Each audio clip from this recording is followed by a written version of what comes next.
মাইলস্টোনে my lord স্কুলে একটা শিক্ষা প্রতিষ্ঠানে বিমান বাহিনী একটা যুদ্ধ বিমান প্রাণহানি হয়েছিল এবং প্রায়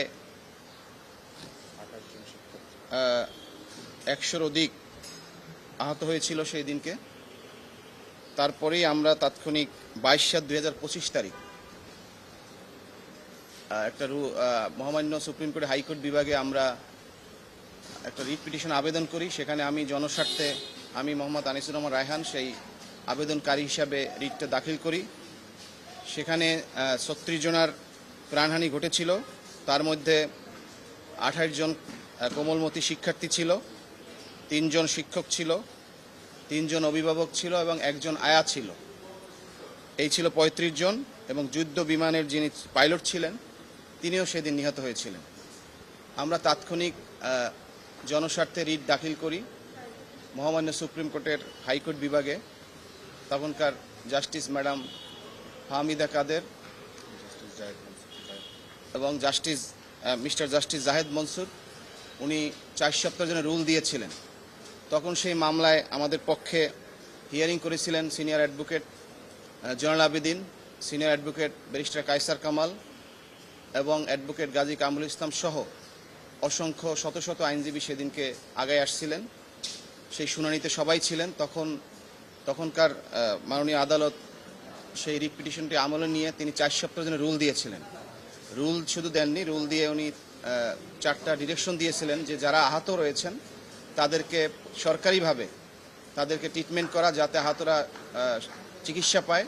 এবং আমরা বলেছিলাম যাতে বাংলাদেশে চিকিৎসা না হয় এদেরকে দ্রুত দেশের বাইরে নেওয়ার জন্য। আদালত সে কথাও বলেছিলেন যদি বাংলাদেশের চিকিৎসার যদি পর্যাপ্ত চিকিৎসা না হয় দ্রুত এদেরকে দেশের বাইরে নিয়ে চিকিৎসা দেওয়ার জন্য।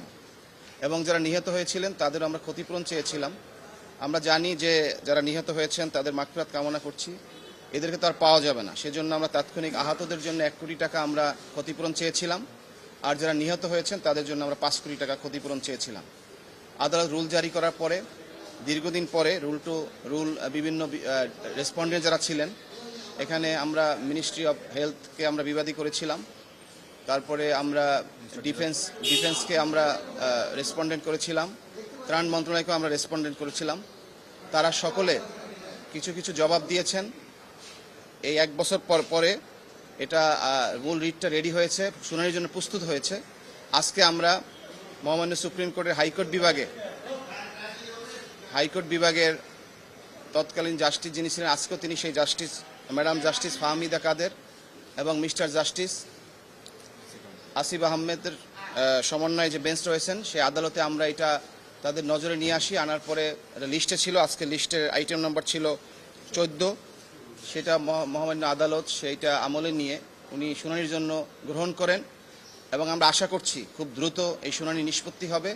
এবং আমাদের যে প্রেয়ার ছিল যে ক্ষতিপূরণ, আমরা আশা করছি মহামান্য আদালত সেইভাবেই রুলটা নিষ্পত্তি করবেন এবং ক্ষতিগ্রস্ত পরিবারগুলো তাদের আবেদনটা তারা গ্রহণ করতে পারবেন এবং ক্ষতিগ্রস্ত পরিবারের পাশে আদালত যে ডিরেকশন দেবেন বাংলাদেশ সরকারও সেইভাবে এগিয়ে আসবেন আমরা আশা করছি।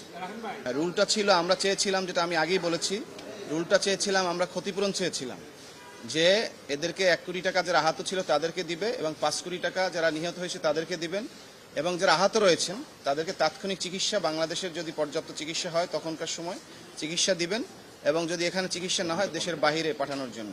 আরেকটা ছিলেন ইম্পর্টেন্ট যে প্রত্যেক স্টুডেন্টের আইডি কার্ডে ব্লাড গ্রুপের থাকবে এবং তাদের বাবা মায়ের ফোন নাম্বার থাকবে, তাৎক্ষণিক যাতে কেউ দুর্ঘটনা কবলিত হলে সরকারকে জানাতে পারে। এগুলো ছিল রুলের টার্মস।